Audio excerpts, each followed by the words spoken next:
Clotheshorse is brought to you with support from the following sustainable brands. Selena Sanders, a social impact brand that specializes in upcycled clothing using only reclaimed vintage or thrifted materials from tea towels, linens, blankets, and quilts. Sustainably crafted in Los Angeles, each piece is designed to last in one's closet for generations to come. Maximum style, minimal carbon footprint. Salt Hats, purveyors of truly sustainable hats, hand-blocked, sewn, and embellished in Detroit, Michigan. Gentle Vibes, a vintage shop for the psychedelic mind, formerly inside Jeans and Hamtramck with a new Detroit location coming soon. Picnic Wear, a slow fashion brand made by hand in New York City from vintage and deadstock textiles. Picnic Wear strives for minimal waste but maximum authenticity. Future vintage over future garbage. Find Picnic Wear on Instagram at Picnic Wear, and that's Wear, W-E-A-R, and at www.picnicwear.com. No Flight Back Vintage, bringing fun new life to old things. Always using recycled and secondhand materials to make dope-ass shit for dope-ass people. See more on Instagram at No Flight Back Vintage. Shift Clothing out of beautiful Astoria, Oregon, with a focus on natural fibers, simple hardworking designs, and putting fat people first. Discover more at shiftwheeler.com. Late to the Party, creating one-of-a-kind statement clothing from vintage, salvaged, and thrifted textiles. They hope to tap into the dreamy memories we all hold. Floral curtains, a childhood dress, the wallpaper in your best friend's rec room. All while creating modern, sustainable garments that you'll love wearing and have for years to come. Late to the Party is passionate about celebrating and preserving textiles, the memories they hold, and the stories they have yet to tell. Check them out on Instagram at Late to the Party People. Vino Vintage, based just outside of LA. We love the hunt of shopping secondhand because you never know what you might find. Catch us at flea markets around Southern California by following us on Instagram at vino.vintage so you don't miss our next event. Shop Journal Vintage, specializing in upcycled, handmade, and vintage fashion for all genders. Owner Laura makes each piece by hand with love in Pittsburgh, Pennsylvania, with an emphasis on upcycled menswear, tie-dye, modern jewelry, cottagecore collars, and everything in between. Shop Journal makes pieces they love and hopes you will too. Getting dressed should always be fun. See more on Instagram at shop_journal. Old Flame Mending helps you keep your clothes intact through clothing repair, visible mending, and tailoring. Through extending the life of textiles, Old Flame Mending makes your pieces not only wearable and functional again, but also unique and beautiful. This mending duo is based in Pittsburgh, but they take mail-in mending orders from anywhere in the U.S. For more information, visit them at oldflamemending.com or follow them on Instagram at oldflamemending. Gabriela Antonis is a visual artist and an ethical trade fashion designer. But Gabriela is also a radical feminist micro-business. She's the one-woman band trying to help you understand why slow fashion is what the earth needs. The one-woman band to help you build your own brand. She can take your fashion line from just a concept and do your sketches, pattern making, grading, sourcing, cutting, and sewing. The second option is for those who aren't trying to start a business and who just want ethical garments. Gabriela Antonis will create custom made-to-measure garments just for you. Her goal is to help one person of any size at a time, including beyond size 40. To inquire about this serendipitous intersectional offering of either concept, DM her on Instagram to book a consultation. Please follow her on Instagram and Twitter at Gabriela Antonis. Wide-Eyed Vintage, a curator of truly covetable vintage from Minneapolis, Minnesota. Wide-Eyed Vintage encourages the experimental spirit of dressing up and will provide you with all the special pieces that will make your wardrobe truly unique. Dedicated to preserving the craftsmanship of clothes, Wide-Eyed Vintage only selects pieces that are well made, pieces that have been proven to last beyond their lifetimes, so you too can enjoy them for more lifetimes to come. Find us on Instagram at wide_eyed_vintage.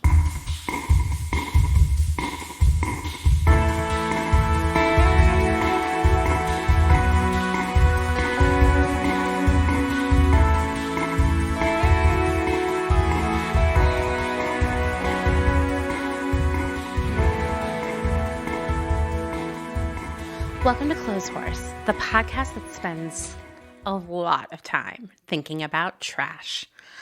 I'm your host, Amanda. Well, as you know, January is Trash Month here at Clotheshorse, which is always the best way to begin a new year. And I'm pretty excited about it because I actually love learning and thinking about waste and why it happens, how we can waste less, just some trash thinking around here. Which is why I'm so excited about today's guest, Anna Sachs, who you might know as the Trash Walker on Instagram and TikTok. I stumbled across Anna on Instagram and I was immediately blown away by her videos exposing waste by large corporations, especially companies that direct employees to destroy and throw out otherwise perfectly fine products just because they didn't sell. This can include food, hygiene products, paper goods, furniture, candles, clothes, you name it.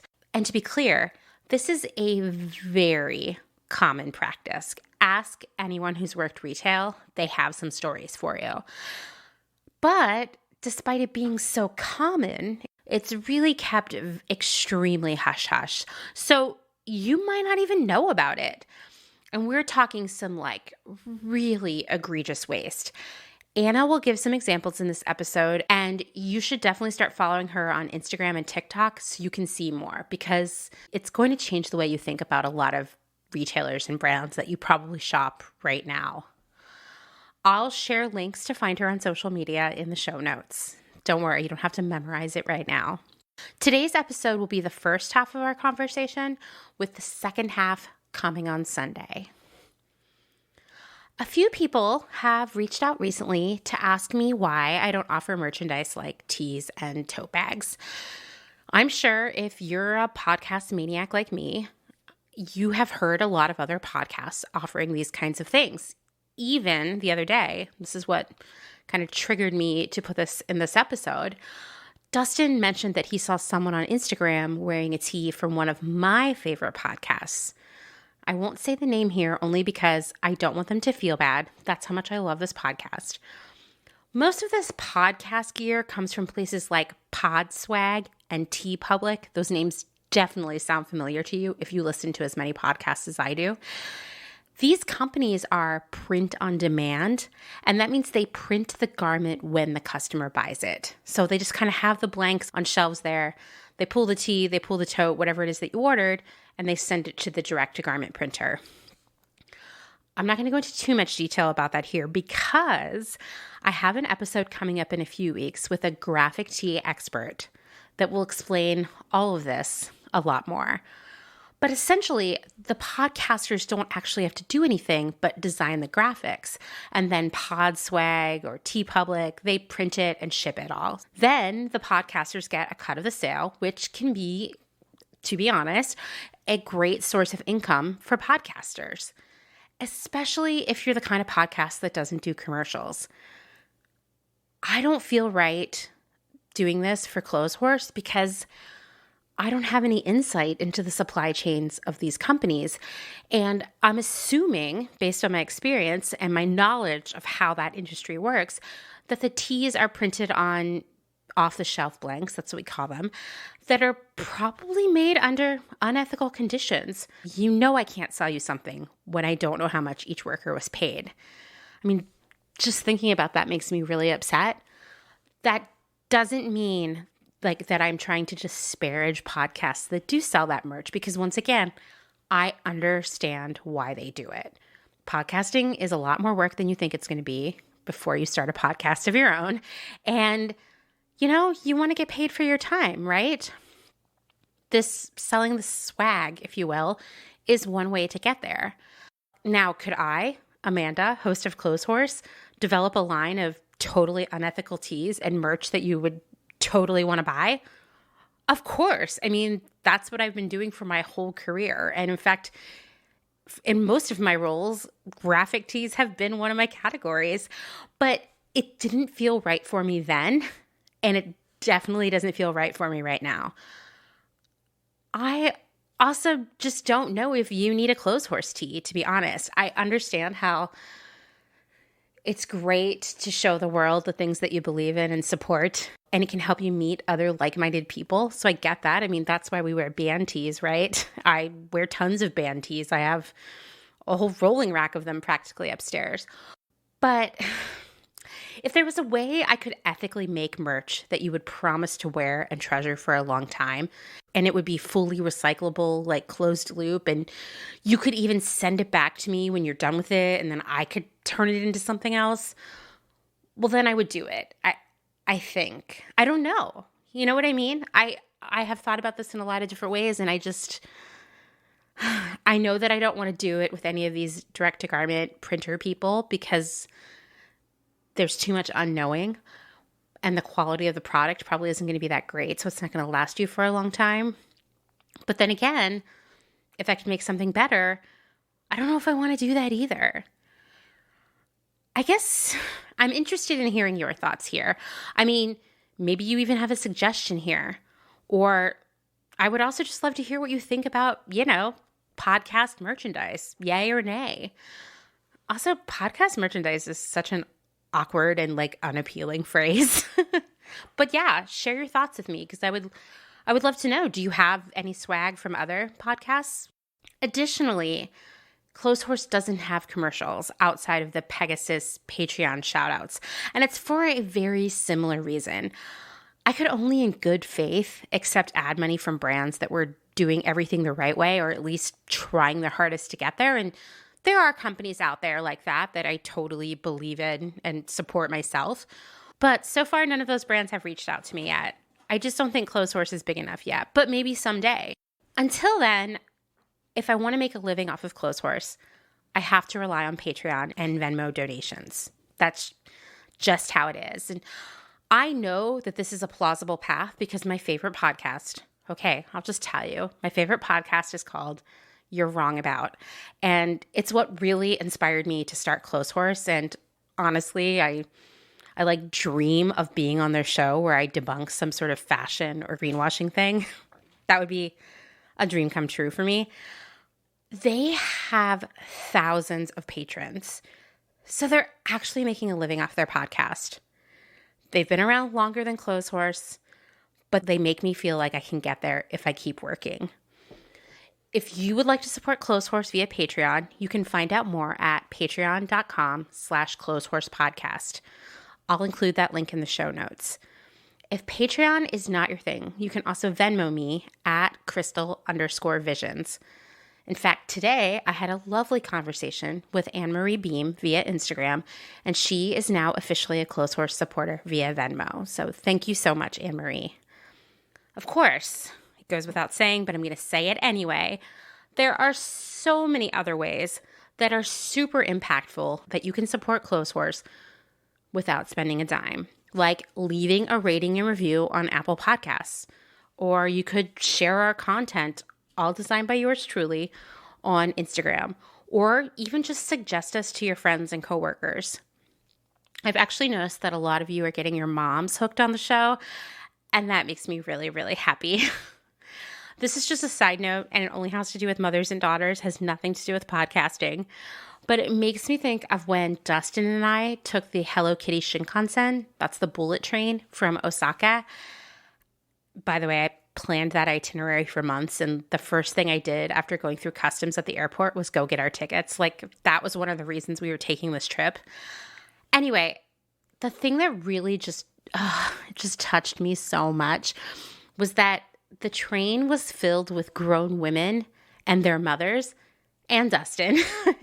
And just seeing generations of women loving Hello Kitty really moved me. I'm also really prone to crying in any truly incredible kawaii situations. So I've cried in so many Hello Kitty related events and places. I think I told you on Instagram about a month ago about the time I cried when I had my photo taken with someone in a Hello Kitty costume.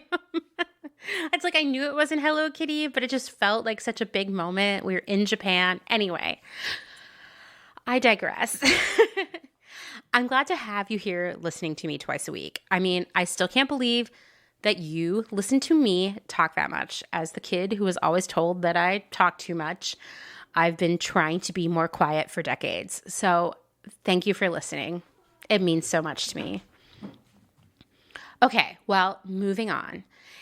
In our last episode, I talked about my challenges with balancing my commitment to staying on top of current events and, my sanity. Because there's been so much going on, particularly in the past few years, that, it's hard to stay positive and productive sometimes.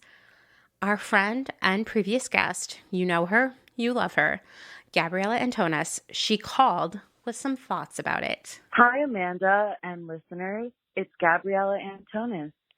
I was just listening to the most recent episode 44, and I just wanted to say some things before I forget. I love that you started with obviously the elephant in the room about the coup on Wednesday and just what you mentioned about not being the news being such an integral part, and that tightrope analogy was just the perfect analogy. I don't know if it's because we're both Leos, but I am the exact same way. And I think in times like this that are really bad, that I think if, people like us, all the listeners who've been paying attention could have seen, this was our worst fear coming from 4 years ago, that something like what happened on Wednesday could happen. And that even in the times when things are crazy, I can't totally disconnect from the news. I think that it's okay to have times when maybe you're listening to it more than you were before, but definitely can't totally stop listening to NPR. I just wanted to say that, and that, it is our responsibility, especially with the escalation of things in this world, I think, to stay educated. I totally agree with the white privilege example that you said of that one ex that you had. And then I just wanted to finish by saying about the Uyghur Muslim issue, I do think that would definitely be a great episode. And that, just to give it some context, I think that the way China treats its citizens in general is a good foundation to think about how much worse China is making it for the Uyghurs. As far as the surveillance goes, that's how it is for every citizen in China. I mean, just the other day on NPR, there was a journalist saying that, they know as soon as, even if you say you're going to a poetry reading, they'll arrest you because that's free speech. They know from your text, from posts, the second you step outside, they will arrest you. So imagine how much harder they're targeting the Uyghurs. And that it is, Orwellian is the only word to describe it. It's exactly like The Handmaid's Tale. It's exactly like 1984. And the surveillance is crazy. And I think that this is why, this is not democratic socialism. That's not what China is. It is the bad socialism. And I think that how they treat their citizens is what the misinformed Trump supporters use, that kind of see what they're doing as the example to scare everyone about actually good democratic socialism. And that is it. Thanks again for everything you do. Love you. Bye. Thank you so much for calling, Gabriela. I do get really upset when China is used as an example for fear mongering about socialism. I guess that's a different podcast, but I would love to go on that podcast too and talk about it. Gabriela is totally right about the Chinese society being under so much surveillance. It's literally Orwellian, and the work culture. Well, I read an article this week, practically right after I got this message from Gabriela. I found it on Vice. It's called "Overworking and Humiliation Are Rampant in China's Toxic Workplaces." And I'll share the article in the show notes, but it really got to me. The article talks about 996, those three numbers, which Vice says is, quote, a term that has come to encapsulate the demanding environment in Chinese offices. It is a reference to work hours that last from 9 a.m. to 9 p.m. 6 days a week without overtime pay, which, to be honest, reminds me of a few places I worked during my career. I can't name them here, but trust me, I'm holding a grudge. Chinese workplaces are so particularly bad because there's little to no regulation around workers' rights. And culturally, the expectation is that everyone should work as much as possible. I also like this other term that I learned from this article. The term is involution. Here's a quote from the article that really explains it. 996 culture is also closely related to what Chinese online communities call involution. Originally conceived by anthropologist Clifford Geertz, involution in a sociological sense refers to a situation where technological advancement in a society is no longer reflected in improved living standards among its people. In recent years, the term has been adapted to describe the cutthroat competition in the education system and workforce. And basically what they're saying here is like, technology is supposed to make us have to work less. Like, think about robots doing jobs, computers speeding up calculations. Like a computer can do calculations that would take us months to do in just a few minutes. You know, there's a lot more automation that's supposed to save us time and energy. But the reality is, and I would say we're also getting close to this in the United States, maybe the pandemic has changed it a bit, but we've reached a tipping point where we're working even more than we were in the past, despite having all this technology that should have to make us work less. Now, once again, can you hear Brenda is romping around in the background and I cannot get her out of this room, so I apologize.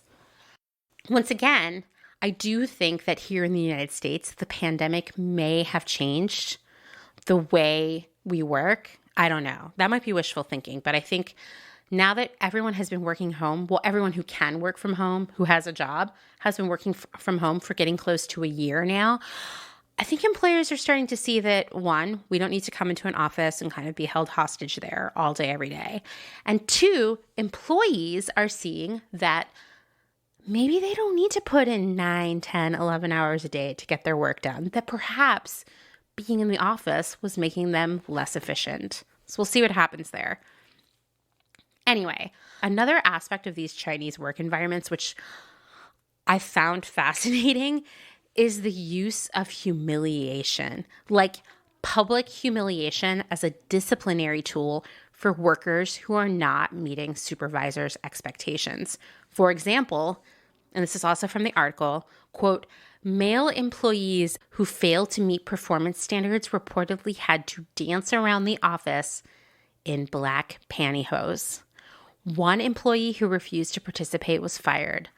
Other punishments include the forced consumption of revolting things such as raw bitter gourd, toilet water, and even live worms. The other thing I was reading in this article is that often these employees are forced to share photos and videos of them doing these humiliating things on their personal social media accounts. I mean, this is like, this is bad. Which brings me to Gabriela's point.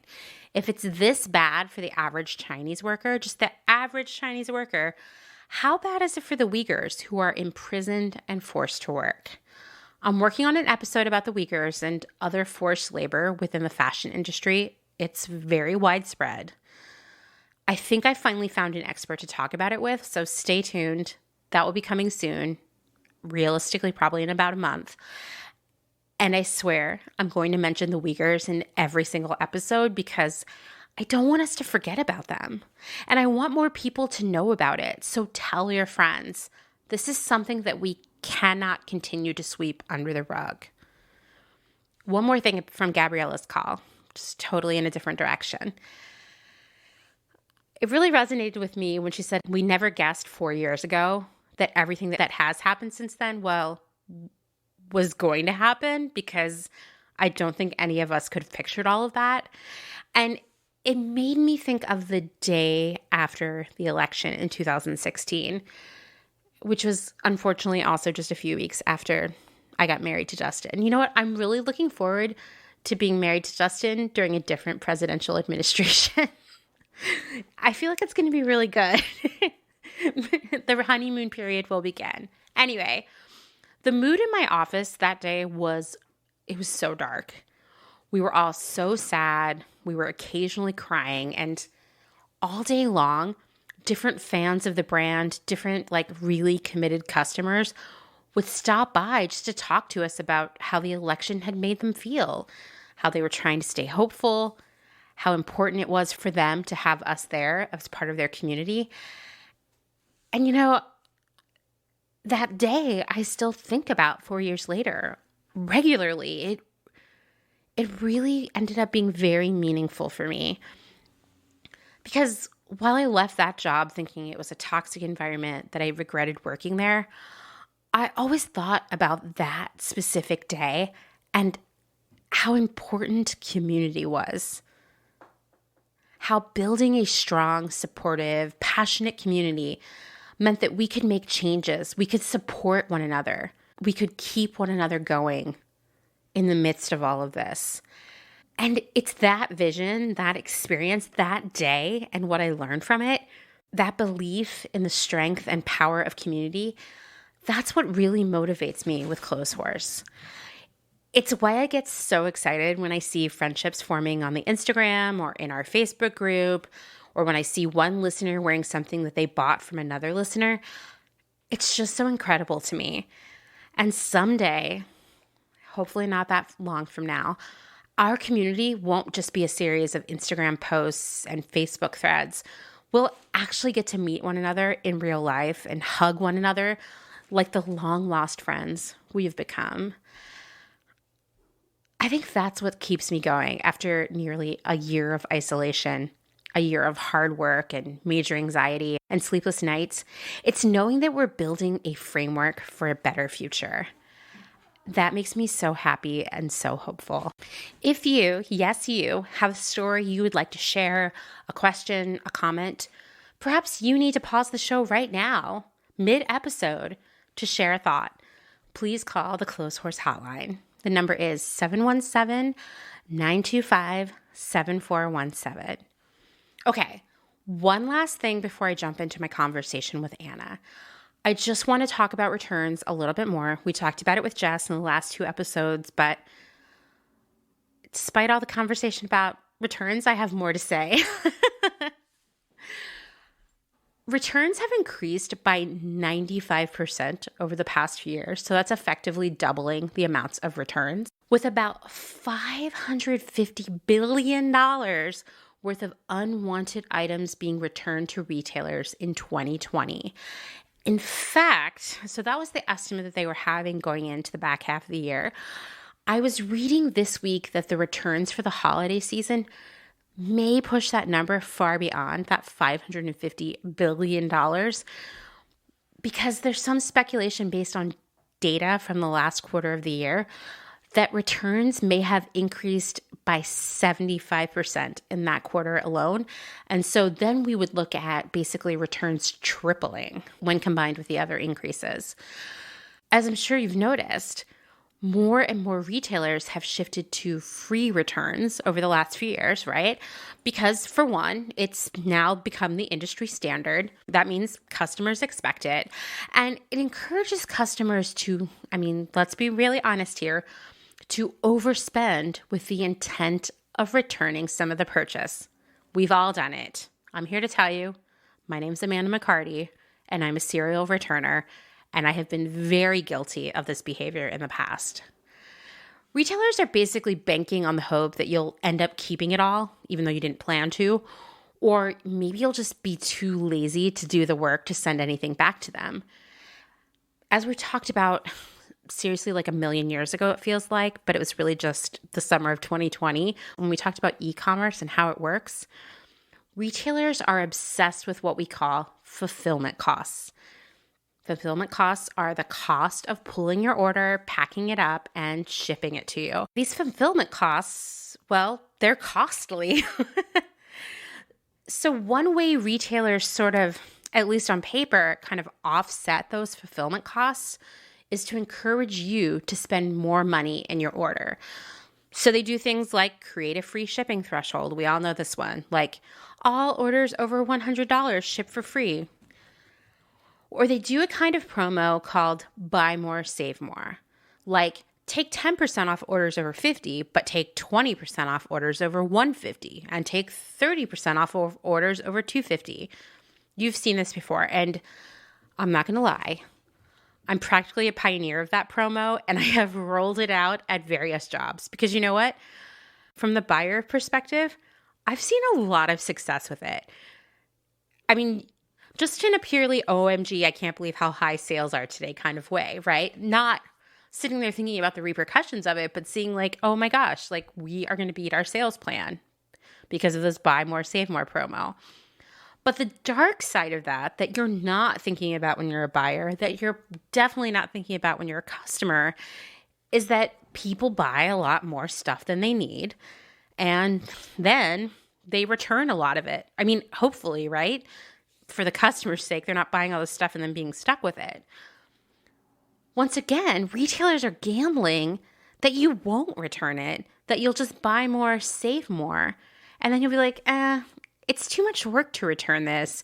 I'll just let it sit in the closet, collect dust, and then someday donate it to the Goodwill or sell it on Poshmark. Basically, it's almost like you're taking on the burden of that product on behalf of the retailer, right? So as I said, this gamble that you're not going to return things isn't working out very well for them because returns are so easy and cheap now, right?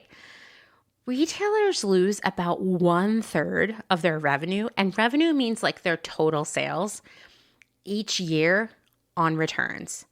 Once again, 1/3 of their revenue every year.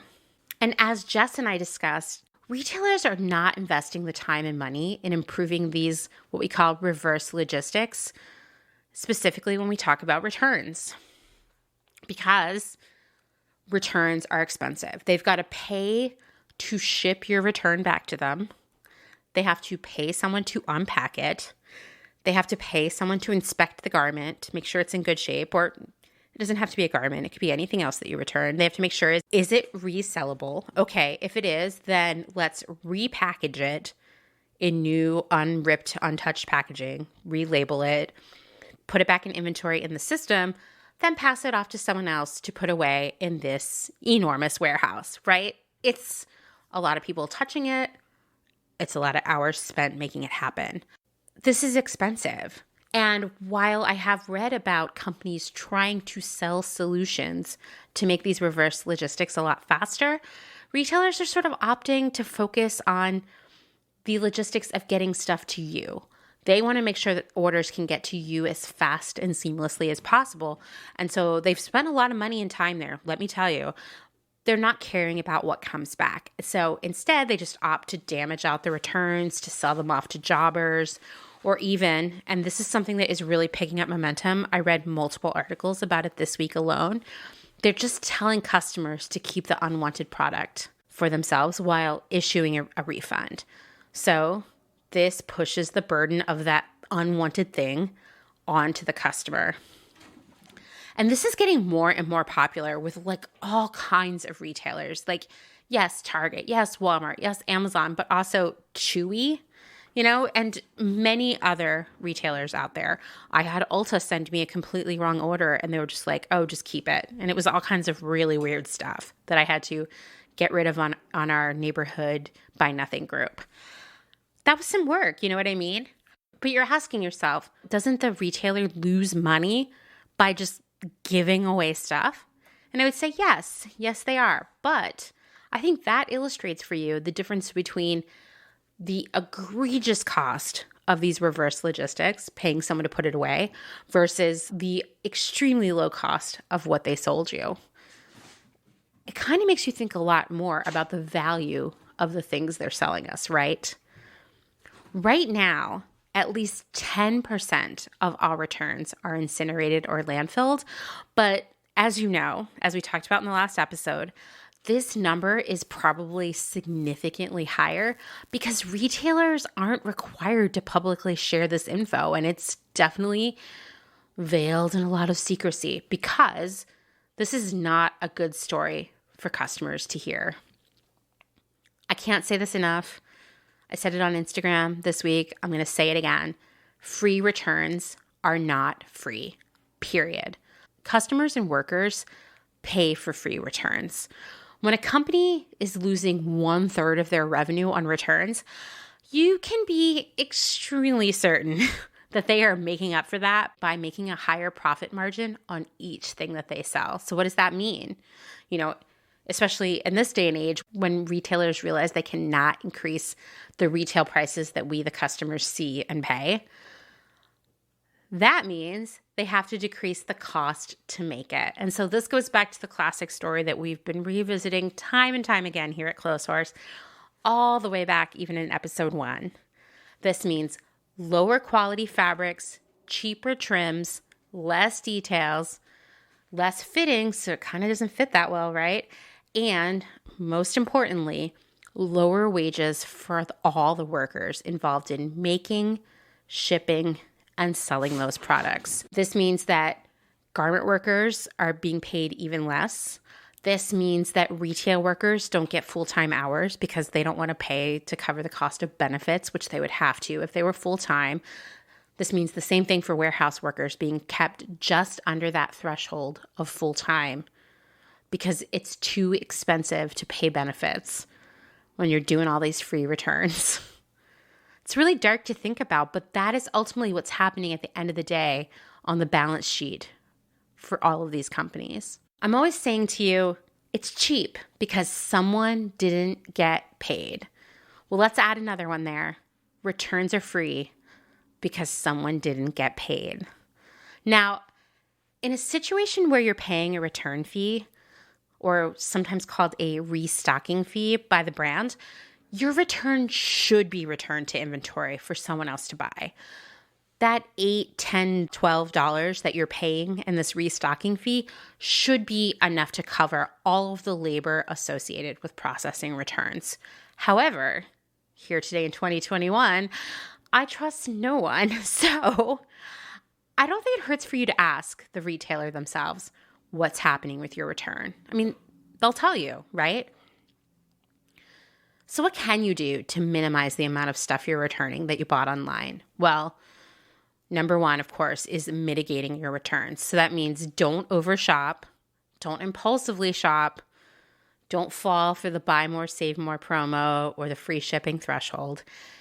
And do your best, and I know this is really challenging, to utilize the size charts to the best of your ability. And as I've said, I'm a recovering returnaholic. So I've also been working really hard to make these changes in my life. And you know what? It is a change in habit for me to not automatically look at what the free shipping threshold is and keep adding stuff to my cart to get there. That's a huge change in just the way I approach shopping, right?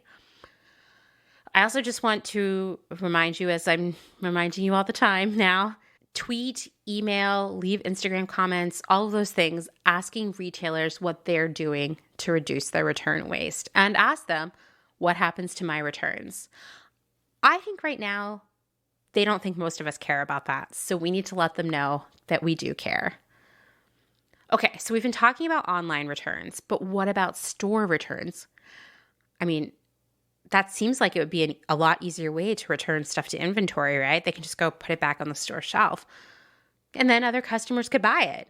Well, first off, anything that seems kind of gross to buy in a less than 100% spanking new condition is probably going to be thrown out. So that includes underwear, socks, tights, that kind of thing.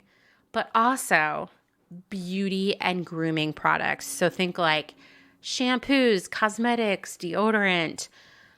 Those things are tossed no matter what. So even if they were never opened or touched, they still get tossed. I read an article from a couple of years ago about Ulta employees having to squeeze out bottles of shampoo and smash eyeshadow palettes, all because they had been returned. Even if they had never been used or even opened, even if the plastic seal had never been removed.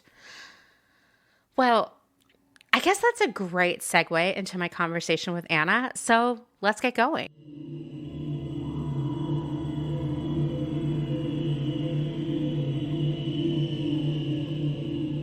Today I'm being joined by Anna, who from the first time I discovered Anna's work on Instagram, I was obsessed with meeting her and getting her on the podcast, but I didn't want to be an internet creep and just message her. So I just waited. And then it turned out that Jess of Fab Scrap was friends with her.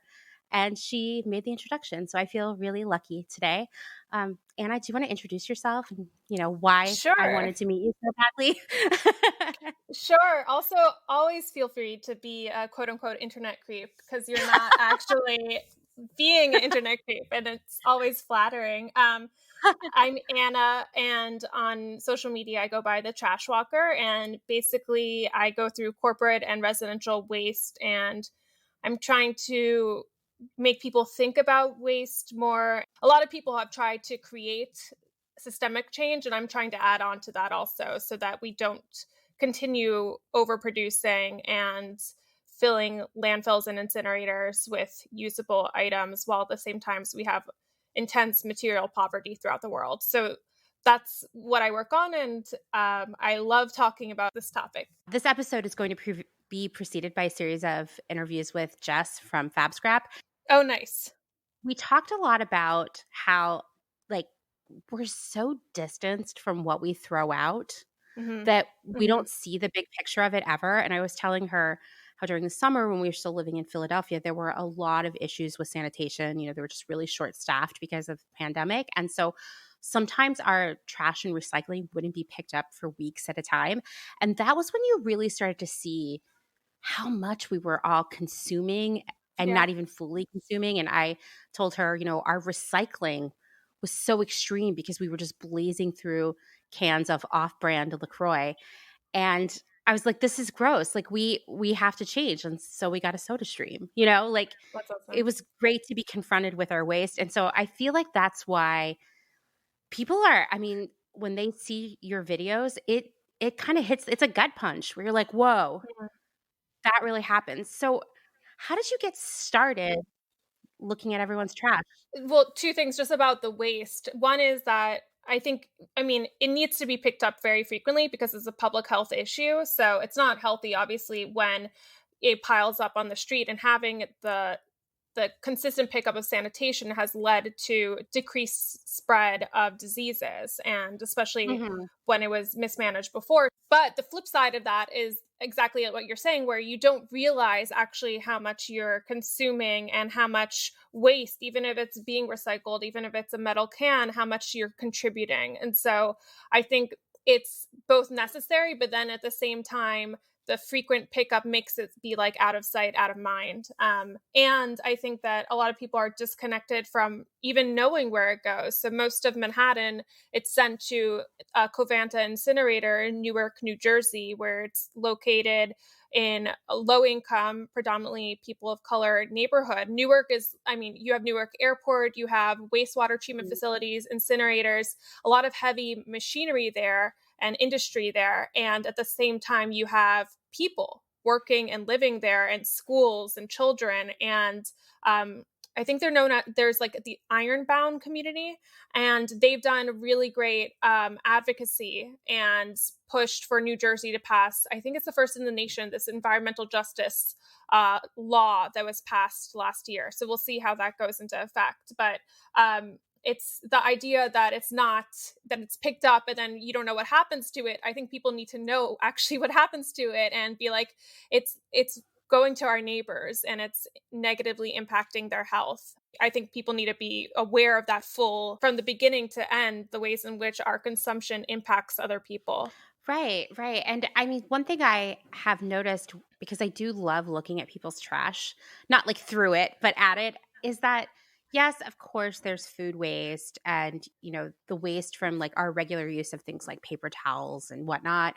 But there's also just lots of like clothes and shoes and Mm-hmm. toys and things that it just seems so wasteful.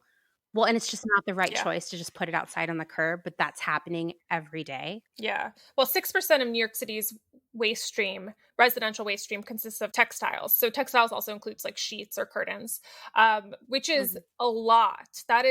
It's actually a Mhm. huge amount. And when I go through the trash, I do find a lot of fast fashion brands. And I think that's one of the issues of pricing them so cheaply, is that then people value them like they value a cup of coffee from Starbucks, where it all seems disposable. Like a Forever 21 tank top seems disposable, but if it's still in great condition, it definitely could be used again. If it's not in great condition, maybe it could be recycled for textile. Jess obviously is an expert on that. But yeah, I think that like because things are very cheap, we equate cheapness with disposability, and that's not actually true. 100%. I feel like one of the points I make constantly is that nothing is actually disposable. Like, and especially when we talk about clothing, whether it's made of a natural fiber, whether it cost a lot of money or was very inexpensive. And unfortunately, we've been in this downward race to the bottom since the early aughts for like, how cheap can clothes be? Like, let's get there. Everything else that we buy is significantly more expensive than it was 20 years ago, except for clothing. Look at college Yeah. tuition. Oh my gosh. I know. That's a prime example, right? Or like, Yeah. my husband and I have been watching 80s episodes of The Price is Right. And Oh my God. it's very soothing. Like, I can't explain it, I but love The Price is Right. me too. And like the rainbow colors and the games and the people watching, and it's all really great. And we've been watching episodes that are primarily from 1982, and like stuff will come out, like a car will be $6,000, right? Like that kind of stuff. Wow. But like the pricing for clothing type stuff, which they rarely show on there, but they sometimes do.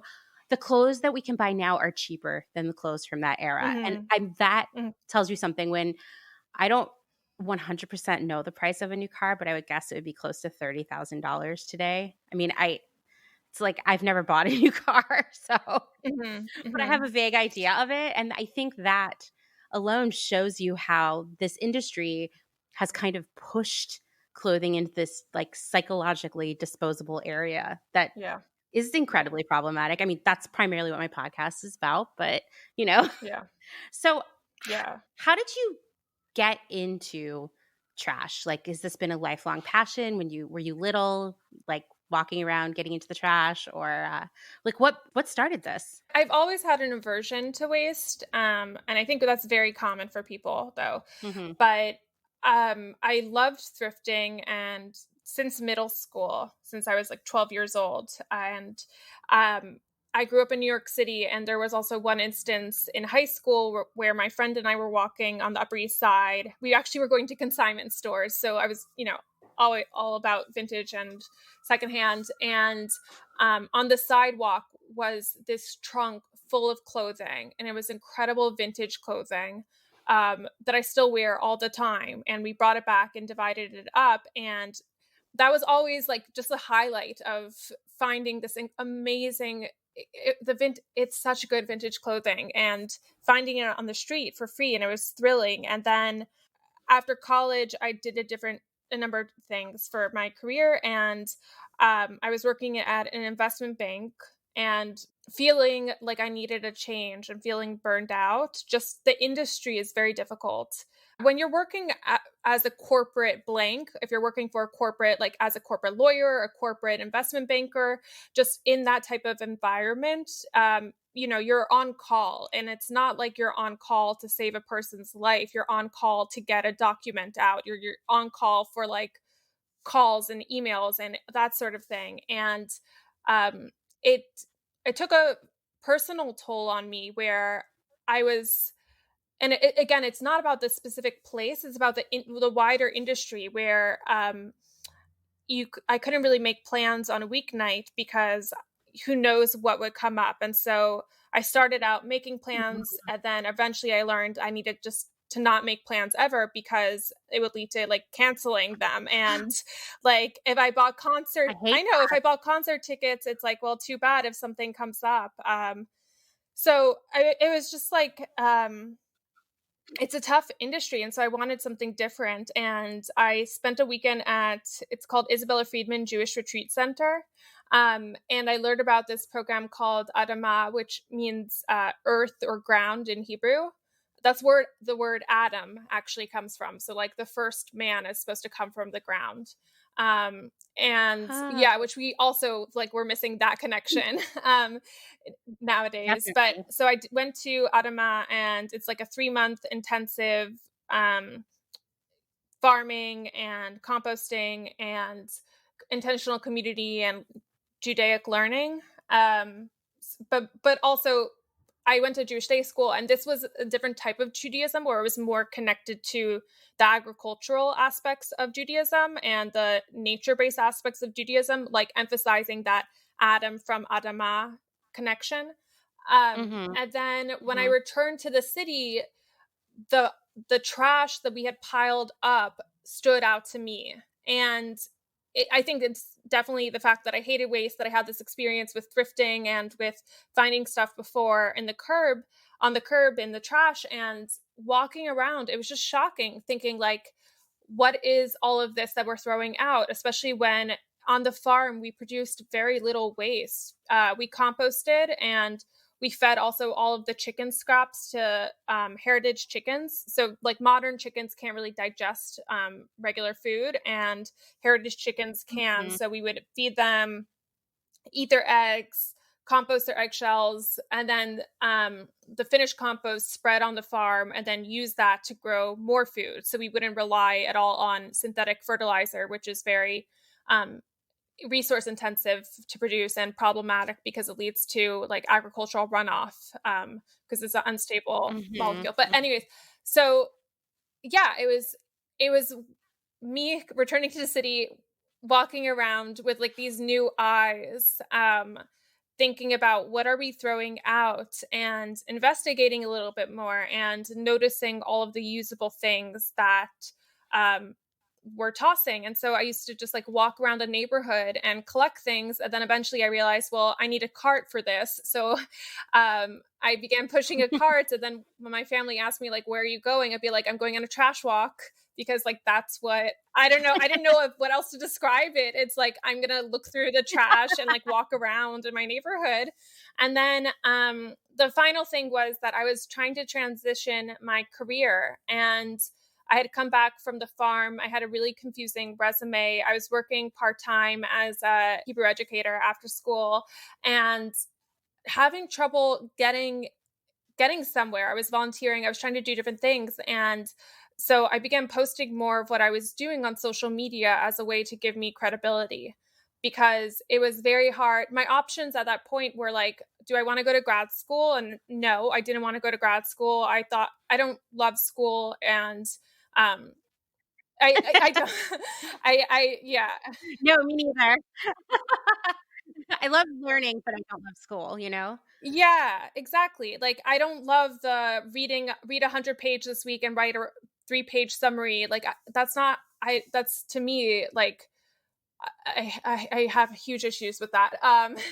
And then it's also expensive, and I wanted to find a way to do this career, but not have to get that credibility through the typical way of going to school. Right.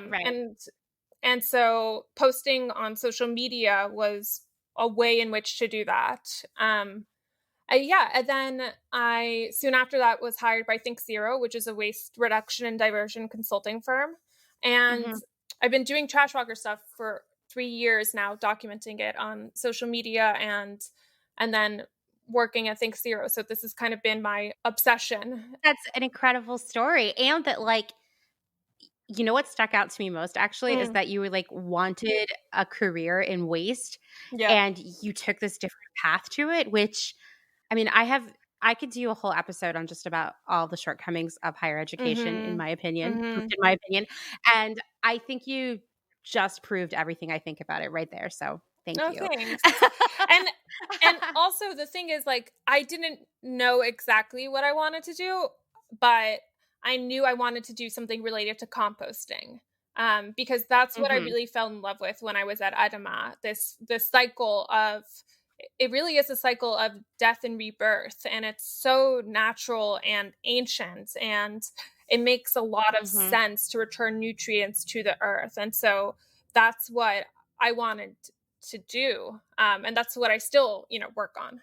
You know, one of the things you post, or I don't know, like one of the genres of posts that you share are sort of like these piles of stuff, that perfectly good stuff that were either destroyed and thrown out or just thrown out Hmm. by Yeah. different retail Yeah. businesses.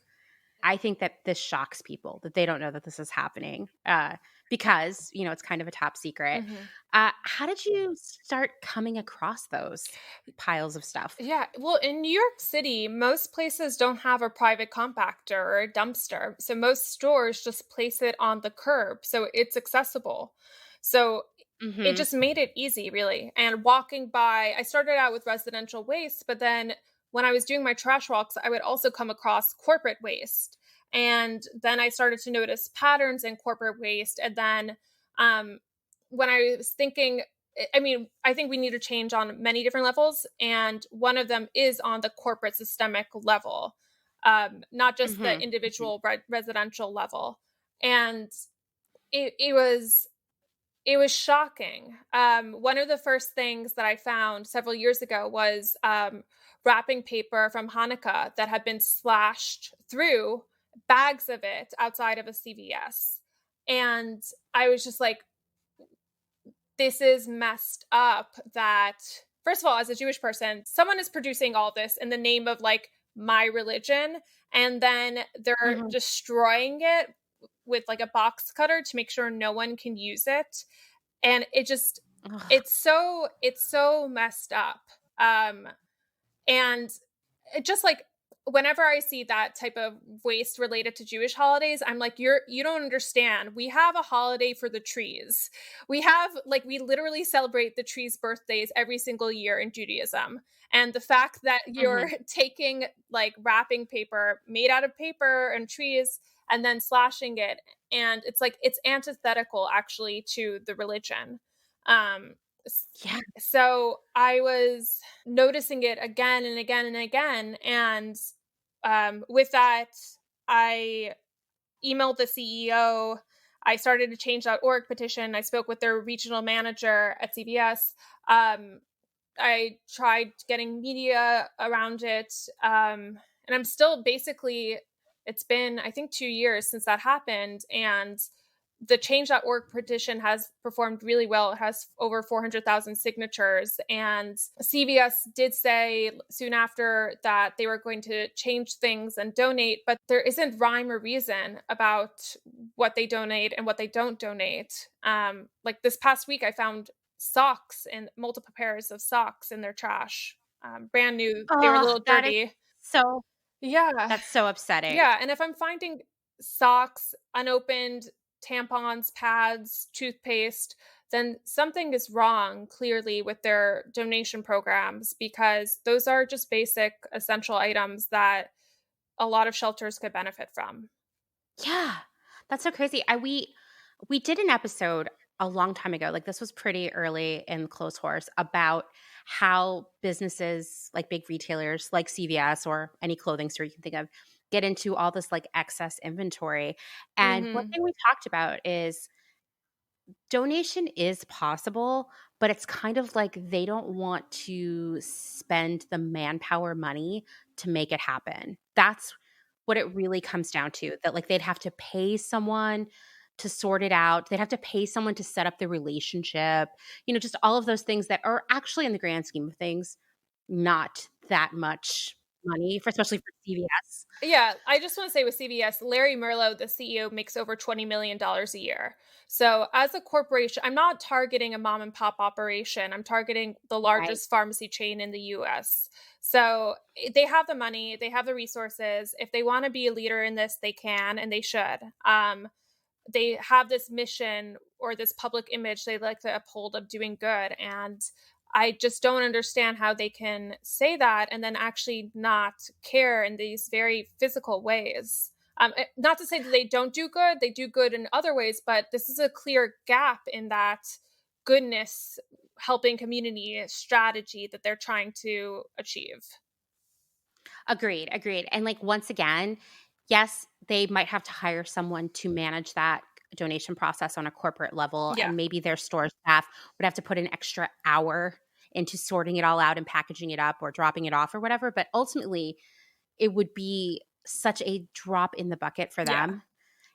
That's why it's frustrating. That's why it's frustrating. Yeah, and two things to address. One is that employees spend time with these items one way or another. So sometimes they're required to depends on the CVS location. And some locations, they squeeze out all the toothpaste and they squeeze out all the sunscreen and they slash up different Oh, items and they break it in half. And that takes time.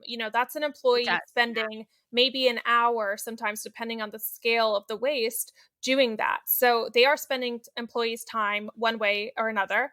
And the other thing is that you could do more reverse logistics. So they have deliveries every single week for restocks. You could give a box back of returned items, damaged items, excess inventory related to past holidays, whatever it is, and then consolidate it in their warehouse. And then from there, it's easier once you have that scale to donate. So there are solutions. One also a very clear solution to me is allow employees to take this home, because right now it's considered theft and they could be fired for taking home any of these items. So even if they want to use tampons, even if they're like, just I'll take them, sure.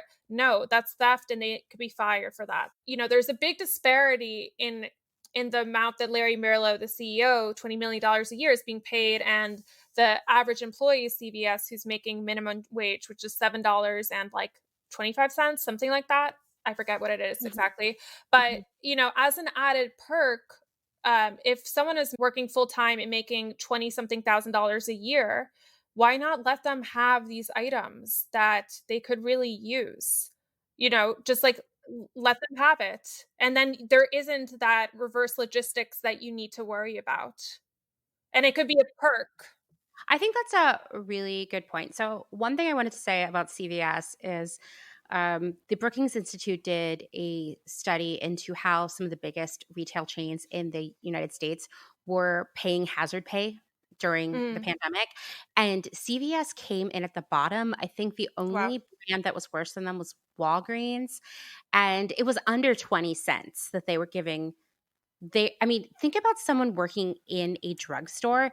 They are probably dealing with some of the most contagious Wow. customers, because you have people coming in there to get cough medicine and prescriptions and other wellness related items. And so that's just one thing I wanted to say. But two, on the subject of the damaged or expired items, a grocery store chain in the Pacific Northwest called New Seasons, rather than throwing out that food unless it was like an egregious amount where they needed to donate it, which they would do, they had a refrigerator in the store that was specifically for the employees. It was like in the back of house, that would be filled with these things that were nearing their expiration date or perhaps had just passed it, that they could take home for themselves. And I feel like that builds such a great Mm, relationship with your employee. And exactly. most importantly, it builds a relationship of trust, because Yeah. that's what it really comes down Yeah. to. This is something we talked about on the pod before, is like, unfortunately, a lot of these companies view their employees as potential criminals at all times. Hmm. And so Yeah. loss prevention is way more important to them than thinking about waste or the ethical use of excess, or the ethical implications of creating excess. Like, that doesn't matter to them. It's more like, what if that employee steals a box of tampons from us? It's so true. And I think why it stuck out to me, it, all of this is because I've never, thankfully, worked in a work environment where they treated me as an employee that way. It's not like when I was working at the investment bank, it wasn't like, oh, if we get granola bars, you're gonna steal them.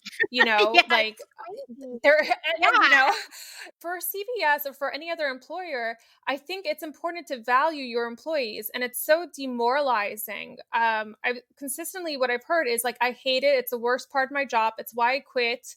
It's, like, I will never shop there again. And they don't just say that in a vacuum. They tell their friends, they tell their family. It's bad business. And if you want to create a workspace where employees feel okay about going there every day and feel like they're contributing in some way to the world, like CVS employees or people who work in a grocery store, you've seen throughout the pandemic, they're essential workers. They're providing a service that we all need, Hmm. and they should be valued for that. And that's one of the ways. It's not forcing them to destroy food and all these necessary items and not even allowing them to take it home. It's saying, okay, if we don't want this, we can't sell it for this reason or another. If you want to, take it home. Like, that's what we should be doing. And it's going to lead to, employee boost in happiness and productivity. If since those seem to be the only things corporations like seem to care about, like I think you could spin the argument that way also. I think it's good for business all around. Yeah, absolutely. I mean, I love talking about this kind of stuff. All of these things like the waste, so many other issues, they all come back to really reevaluating what is the path to profitability that also involves caring for people. And right now, people are sort of, they're either the customers or their employees, but they're not like their well-being isn't important. It's all about like the final numbers. And I think it really says like, let's revisit what capitalism is, what it is to run a profitable company. What if we put responsibility in there? And that was like one of the metrics in which like your stock price was gauged. You know what I mean? Like, yeah, the thought of making minimum wage and having to go squeeze out tubes of toothpaste and throw out tampons when I can barely afford either it's appalling to me. Like, I can't even imagine being in that situation, the sort of like mental gymnastics you're going through while you do that. You can't do anything though, because you're gonna lose your job. If you That's right. speak about it, if you try to take it home, you're gonna lose your job. So it's a very tough position to be in. And there's really nothing you can do other than like grin and bear it because you need a job. Totally. I mean, I worked most of the century in retail and buying on both like a store level and a corporate level. And I've seen how the way we deal with like excess inventory, if you will, the things that don't sell and are maybe like out of season or expired, it has changed a lot since 2005, let's say.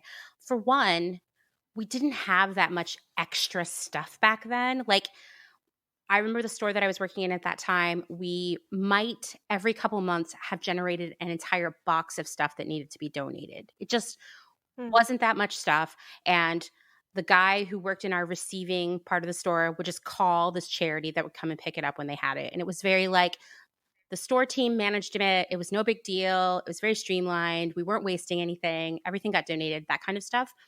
And then gradually over time, it changed to, first off, suddenly we are damaging out just like 200 candles at a time, a mountain of pants, things that just we'd received too many in the first place and no one wanted to buy, or maybe there was a slight quality issue, or they didn't like the way it smelled, or whatever.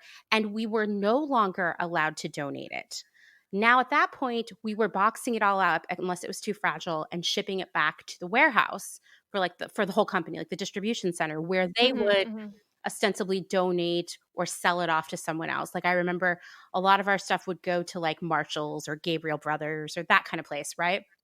But then we crossed another line where now it was like, okay, we can't donate this. We're not going to pay to send it back and have it sold off to someone else. It's just not as cost effective. We're going to pay employees to smash things.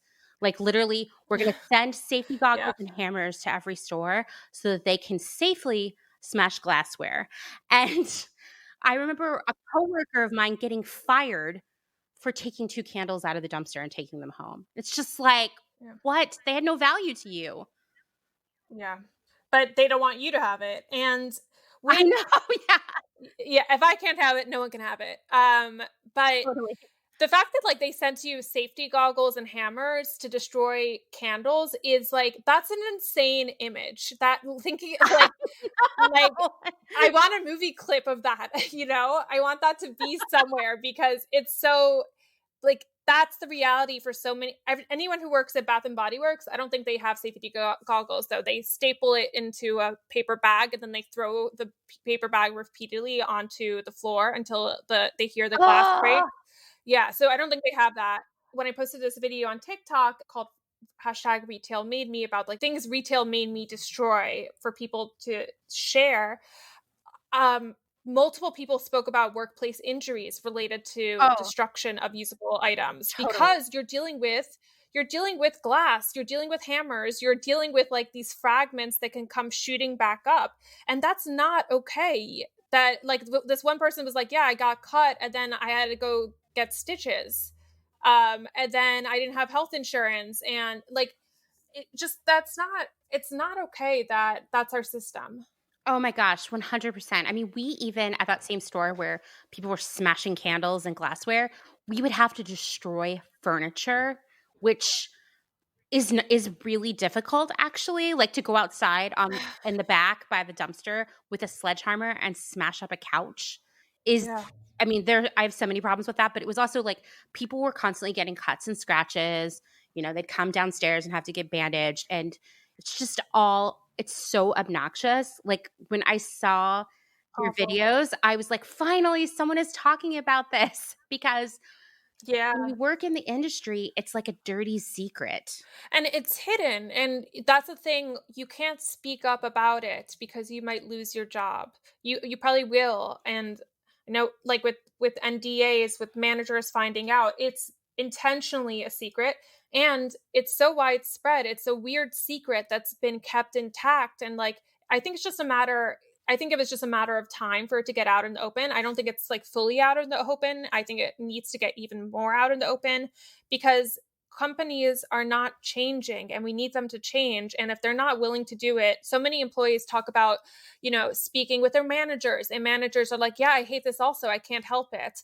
And so many employees have spoken about donating and wanting to donate, and nothing has changed. And so if corporations won't listen to their own employees, to their own managers, then I think you need public pressure to gain awareness for this, to legislate about this, or for corporations to be shamed into doing the right thing, which is like, it's stupid that they don't do the right thing automatically because they're like, oh, actually, we don't need this. Someone could probably use a couch.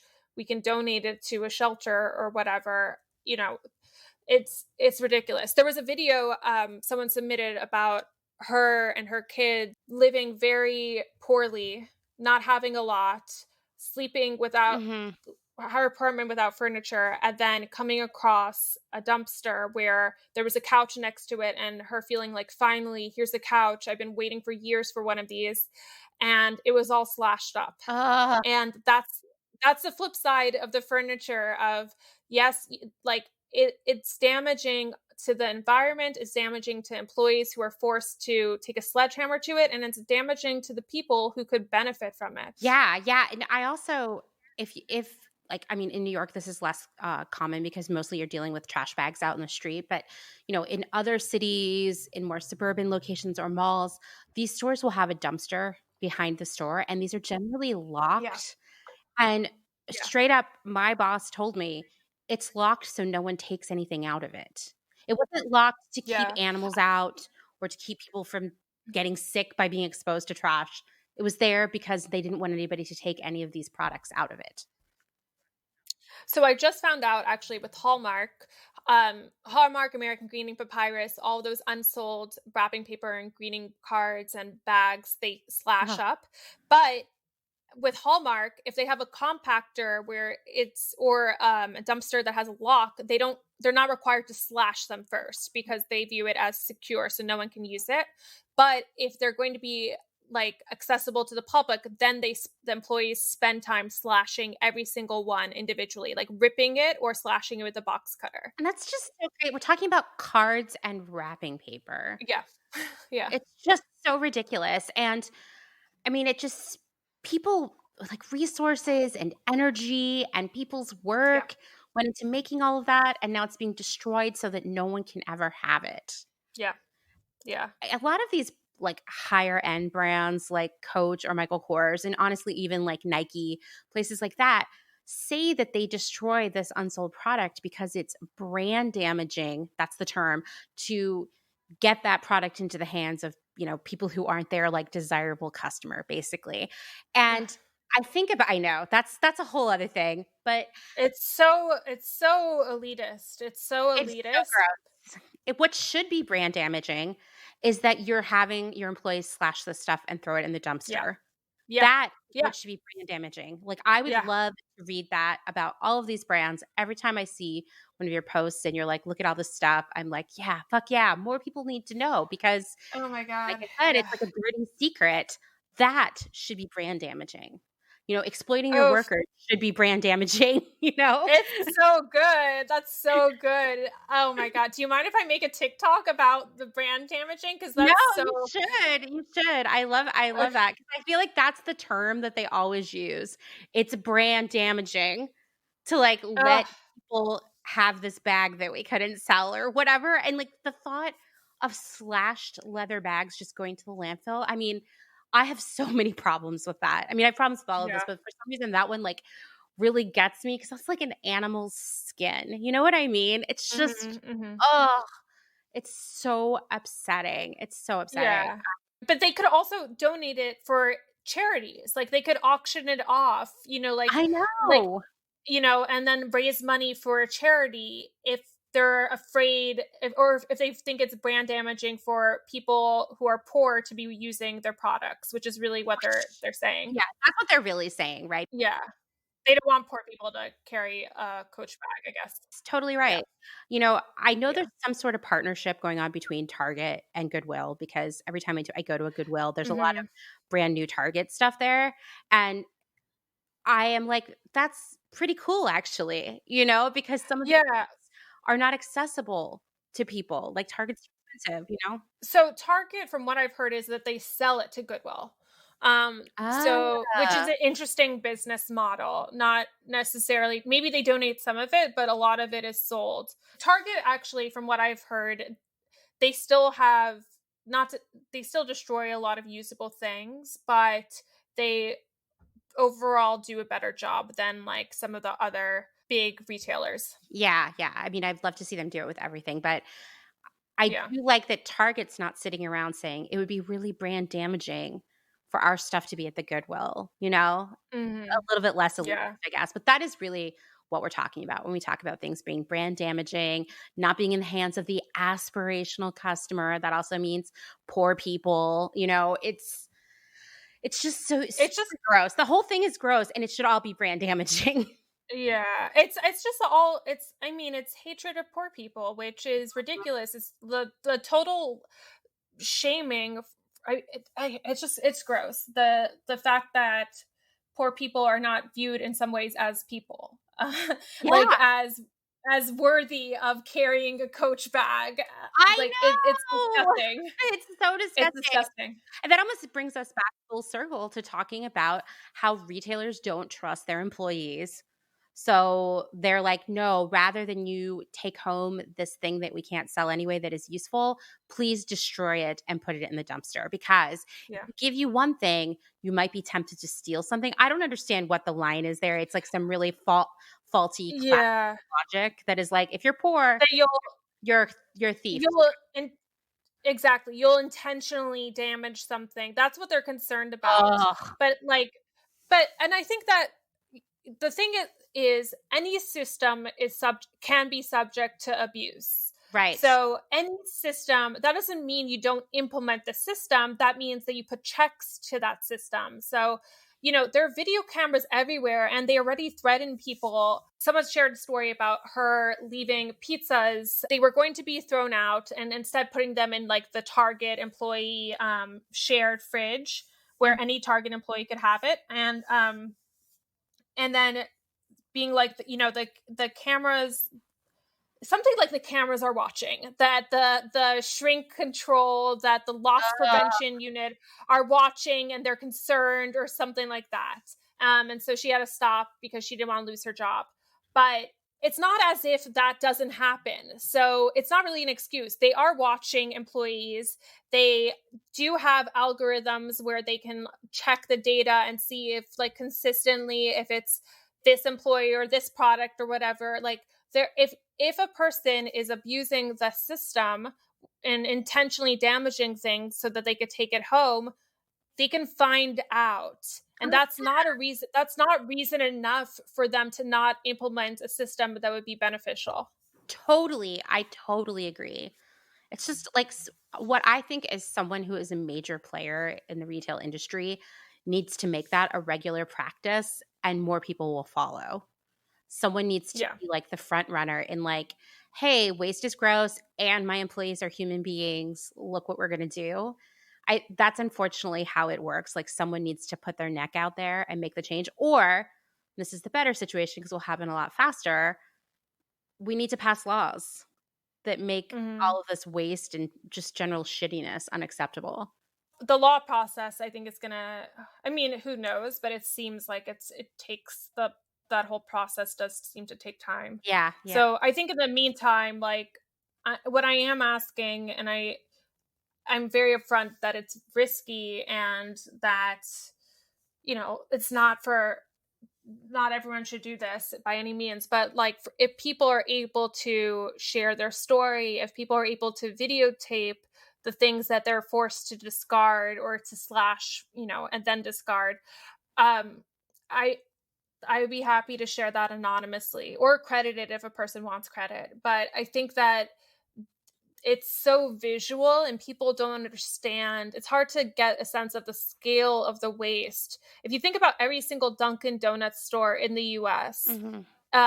every single store has at least 2 trash bags at the end of the night of the fresh made donuts that they toss, and that weighs around 50 pounds. I actually brought the bags home once and like weighed them myself, and it was 50 Wow, pounds. that is a And lot of donuts. Because it's a lot. It's just everything, and they need to have a certain amount available at all times. So like that's a corporate policy that they should be changing. They should be okay of selling out of things. We just produce too many donuts, and it's not a case of donating is going to solve it because donuts go stale pretty quickly. They're not nutritious. They have a lot of sugar. So like that's just a case where that we need to reduce production. Mhm, mhm. And Dunkin' Donuts needs to be okay as a chain for like certain varieties to sell out, or if you're nearing the end of the night, maybe doing a deal where you get 2 for 1 or something like that. Mhm. But if you think about it, it's massive. But what if every single person working in a Dunkin' Donuts could videotape that? So one night you watch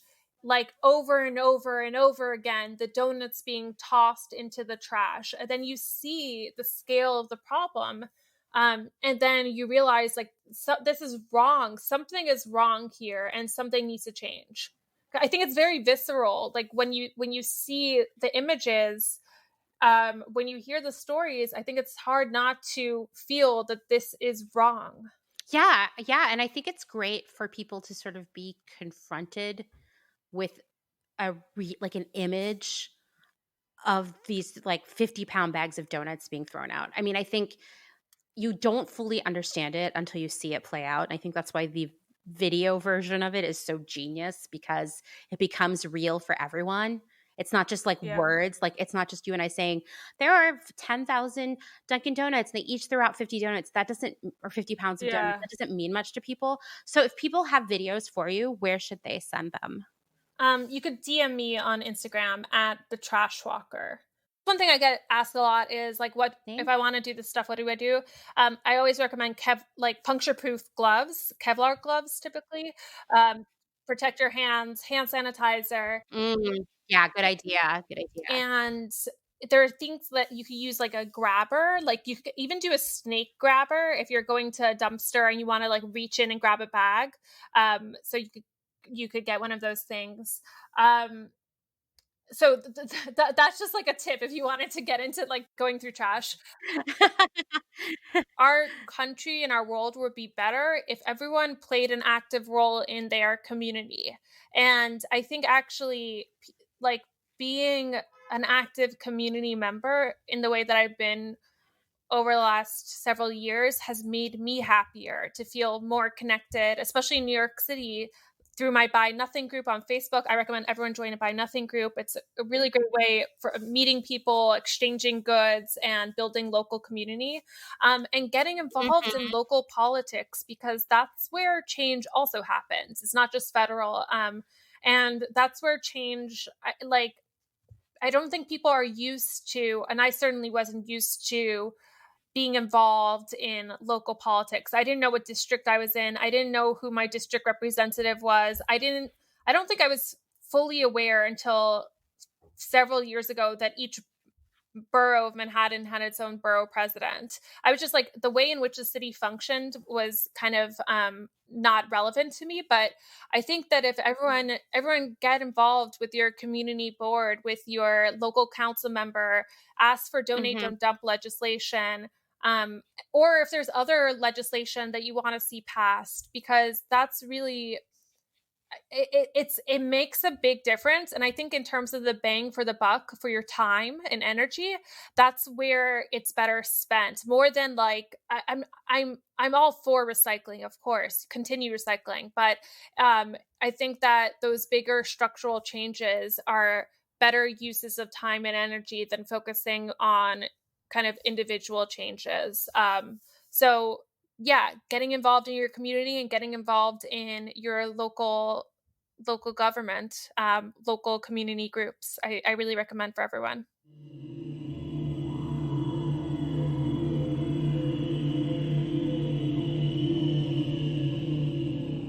Thanks again to Anna for taking the time to talk to me. The second half of our episode will be coming your way on Sunday, where we'll be discussing the very unsurprising link between waste and unfair/unethical treatment of employees. I mean, we're kind of already started talking about that today, right? And you're definitely not surprised. These are two things that seem to always come hand in hand. We'll also be talking about NDAs and other agreements that employees are often strong-armed into signing, which prevents them from speaking out about things like corporate waste and other unethical practices. In the meantime, please check out Anna on Instagram, where you'll find her at The Trash Walker. This week, she uncovered some pretty devastating stuff about Petco and PetSmart, namely the mistreatment of the animals that they sell. And this really upset me. Perfectly fine and alive animals literally being put in the dumpster. She started a change.org petition, and it seems as if Petco is trying to fix the situation already. So stay tuned and keep watching. I think her story is so inspiring for anyone who is passionate about making change, that just by putting yourself out there and pursuing something you believe in, you could find yourself making a lot of progress toward improving the world. I mean, that's like the best feeling, right? And please take her advice about getting more involved in local and state politics. More than ever, 2020 showed me that those sections on the ballot are just as, if not more important than the federal races, because our state and local governments have been largely shaping how the pandemic and the subsequent unemployment and poverty and all the other repercussions are being addressed. I mean, your experience in the past year can be widely different based on the state and city that you live in. Civics was one of my favorite classes in high school, and there's something really gratifying about finally understanding the importance of my role, all of our roles, in shaping what happens around us. I think that's kind of going to be the theme for 2021, making change around us. Thanks for listening to another episode of Clotheshorse. If you like what you're hearing, please rate and review on Apple Podcasts. I always say that. Are you bored with hearing me say that yet? And tell your friends. That's how we get more people involved, right? I also want to remind you that I still have a few anti-brunch pins left. So if you leave a review this month, I'll send you an Anti-Brunch Society pin and membership card. And how you claim that is just by either sending me a screenshot of your review, or when I inevitably share it on stories, just message me, all right? Thank you to everyone who has shared our content or recommended us on Instagram. I love hearing from all of you. It's always my favorite part of the day. And I don't know if you caught this week, but we somehow as a group busted and took down a website called Modish Rebels that was knocking off Claire of Copper Union, along with a lot of other rad independent designers. I mean, that's a pretty exciting week on Instagram, am I right? And you know, if anyone messes with Claire, the Clotheshorse crew is coming out to fight them, right? Even if it's just by reaching out to every other designer that's being copied and getting them to report the site to Shopify, which is what happened. I swear the site was down within an hour. You can join in all of these Clotheshorse adventures where we fight crime and injustice and look at photos and share facts and whatever else we do on Instagram at Clotheshorse Podcast. As a reminder, you can reach out anytime for the sources I use for the information I share here and on social media. Not to brag or anything, but I have a lot of bookmarks and I'm down to share. I also am just going to ask this again. If you have a story about Etsy or something really important about your experiences selling on Etsy to share, please reach out to me. I'm hoping to write and research the script for the Etsy-sode, as I'm calling it, in the coming weeks. So call me, email me, whatever you need to do. DM me. I just want to hear about it. I want to make sure I'm covering all the important issues. And don't forget, if you have a question, an episode idea, or a story to share, please reach out. You can call the hotline at 717-925-7417. There's also the old-fashioned way, which is via email. And I'm very excited to say that I have a new official, actually costs money email address.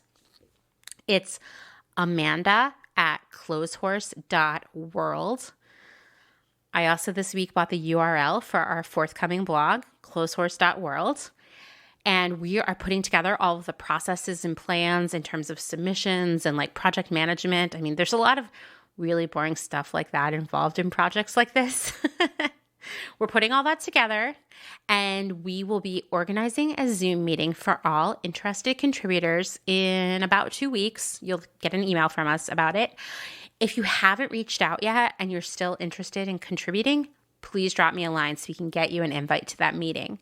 If you want to meet some other Clotheshorse listeners, because this is all about the community we're building, join the Clotheshorsing Around Facebook group, and I'll share a link to that in the show notes.